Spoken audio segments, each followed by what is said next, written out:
Axel Kaiser, en la Neo-Inquisición, despliega una reflexión profunda y alarmada sobre el rumbo cultural, moral y político de Occidente en el siglo XXI. Su punto de partida es la comparación entre las antiguas cacerías de brujas y los nuevos linchamientos simbólicos que emergen desde lo que él denomina corrección política. En la introducción, el autor evoca las persecuciones de la Inquisición y los juicios de Salem como metáforas del fanatismo moral que hoy, en lugar de hogueras, se expresa mediante la cancelación, la censura y la destrucción reputacional. Tal como en los tiempos de los puritanos, quien se aparta de la ortodoxia vigente se convierte en un hereje moderno, condenado no por sus actos, sino por sus opiniones. Así, Kaiser traza un paralelismo inquietante entre las teocracias del pasado y la nueva religión secular de la pureza ideológica. Desde el inicio, el autor advierte que el espíritu inquisidor se ha trasladado al ámbito cultural y académico de Occidente, dominado por un nuevo moralismo que divide el mundo entre oprimidos y opresores, santos y demonios, víctimas y culpables. Lo que antes era una doctrina religiosa es ahora una ideología identitaria, alimentada por el resentimiento y la emoción antes que por la razón. La corrección política, explica Kaiser, funciona como una suerte de credo civil que impone normas de pensamiento y lenguaje. No se trata solo de buscar respeto o justicia para grupos minoritarios, sino de establecer una nueva ortodoxia en la que disentir equivale a blasfemar. En ese sentido, el autor sostiene que hoy las universidades, los medios y las redes sociales son los nuevos tribunales inquisitoriales donde se juzga, se expulsa y se humilla a quienes transgreden los dogmas progresistas. El núcleo del problema, señala, es la sustitución de la verdad por las emociones. Vivimos, dice Kaiser citando a Ayaan Hirsi Ali, bajo una democracia, una cultura regida por los sentimientos, donde lo que importa no es si algo es verdadero, sino si hiere o no la sensibilidad de alguien. En esta era de la emoción, las palabras se transforman en armas, y cualquier opinión disonante puede ser considerada violencia simbólica. La racionalidad y el debate objetivo se ven desplazados por un sentimentalismo que exige empatía absoluta hacia quienes se declaran víctimas. Ejemplos de esta tendencia abundan, desde las disculpas públicas de figuras políticas o del espectáculo por faltas mínimas o malentendidos, hasta los escándalos virales que arrasan carreras por una palabra mal usada. En este clima, señala el autor, la verdad ya no importa, importa solo el dolor declarado de quien se ofende. A partir de allí, Kaiser analiza cómo esta supremacía de lo emocional ha producido una cultura del victimismo. Los jóvenes, formados en entornos sobreprotectores, aprenden que su bienestar emocional está por encima de todo, incluso de la libertad de expresión o del pensamiento crítico. Siguiendo a autores como Jonathan Haidt y Greg Lukianoff, Kaiser explica que se ha difundido una pedagogía del safetyism, una mentalidad que enseña que toda incomodidad es peligrosa, que los sentimientos deben ser creídos sin cuestionamiento y que la vida se divide entre buenos y malos. Este esquema, según él, genera individuos frágiles e intolerantes, incapaces de enfrentar el disenso o de tolerar ideas contrarias. Las universidades, antaño templos del debate, se han convertido en espacios de hipersensibilidad donde se exigen espacios seguros libres de opiniones incómodas.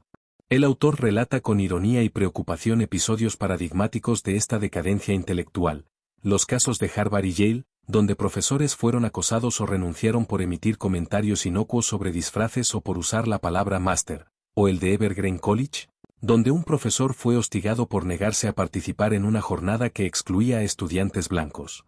Para Kaiser, estos sucesos son pruebas de que el espíritu crítico ha sido reemplazado por la histeria moral y la política de identidades. La meritocracia, el rigor intelectual y la búsqueda de la excelencia, valores que sostuvieron a la civilización occidental, son ahora sospechosos, pues representan estructuras de privilegio. En su lugar, triunfa la lógica del agravio permanente, donde la superioridad moral proviene del sufrimiento declarado y no de los méritos. En este nuevo orden, explica Kaiser, los dogmas ideológicos se disfrazan de causas justas. Las banderas del feminismo radical, del antirracismo o del ambientalismo son utilizadas como instrumentos de una cruzada moral.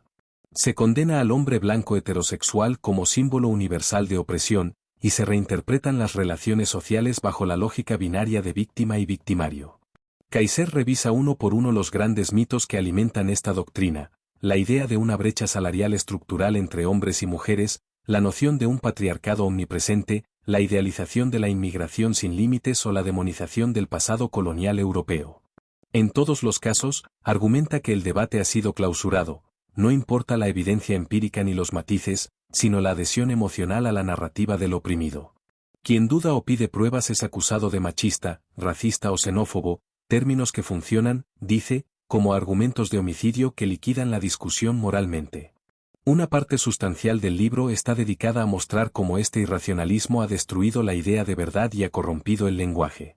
Inspirándose en George Orwell, Kaiser sostiene que la ideología progresista ha creado su propia neolengua, un conjunto de palabras y expresiones diseñadas para moldear la conciencia. Conceptos como microagresión, mansplaining, espacios seguros, apropiación cultural o privilegio blanco funcionan como instrumentos de control moral.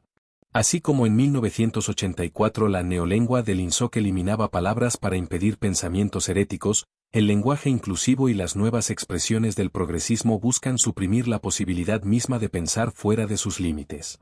Para el autor, detrás de la apariencia libertaria de estas reformas lingüísticas se esconde un impulso totalitario, la ambición de rehacer la realidad a través del habla, de controlar el pensamiento mediante la corrección del vocabulario.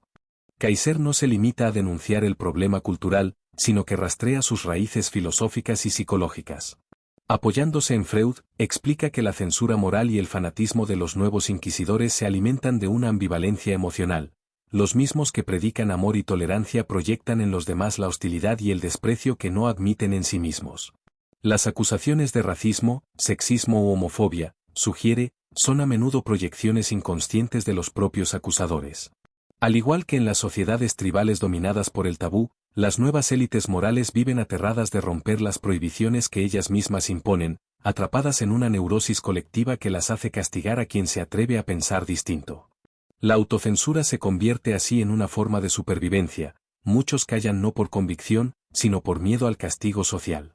En este contexto, el autor amplía su diagnóstico hacia la decadencia general de Occidente.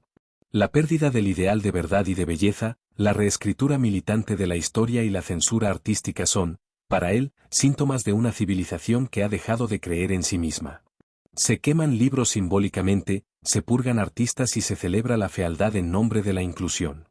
Kaiser denuncia lo que llama el nuevo lysenquismo, la subordinación de la ciencia a la ideología, tal como ocurrió en la Unión Soviética, donde se perseguía a los científicos que contradecían el dogma político.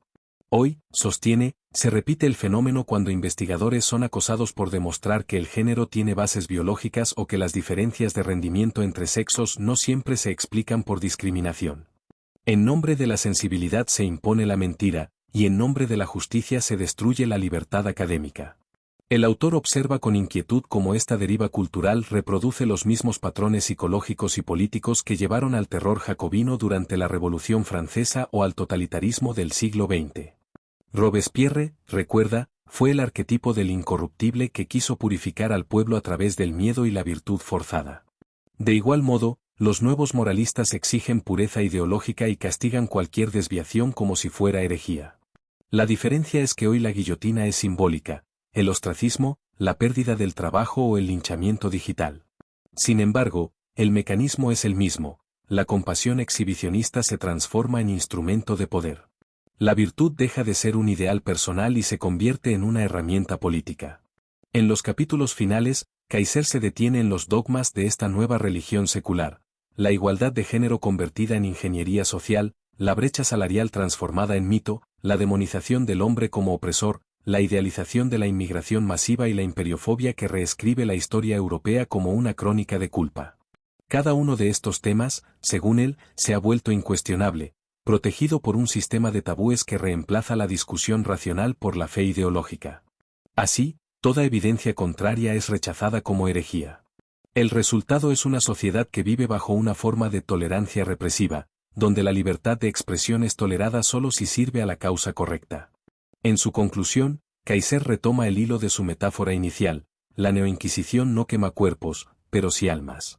Es un fenómeno moral antes que político, un nuevo puritanismo que se disfraza de compasión y progreso mientras destruye las bases del pensamiento ilustrado, la razón, la libertad y el escepticismo. El autor advierte que el peligro no proviene solo del Estado, sino de la sociedad misma, de las turbas morales, de las redes sociales convertidas en patíbulos, y de las instituciones culturales que han abdicado de su deber de defender la verdad. Frente a ello, Kaiser reivindica el legado de la Ilustración, la defensa del individuo y el valor de pensar por cuenta propia.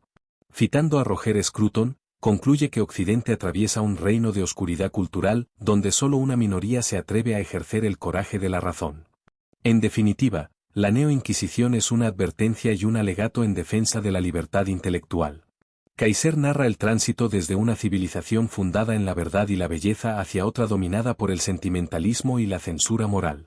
Su tesis, polémica y provocadora, sostiene que el nuevo progresismo no libera, sino que somete, no emancipa, sino que reprime bajo el disfraz de la sensibilidad. Así como las hogueras de Salem ardieron en nombre del bien, hoy las redes arden en nombre de la justicia. El autor llama a resistir ese impulso totalitario que se disfraza de compasión, recordando que toda civilización muere cuando renuncia al derecho de pensar libremente.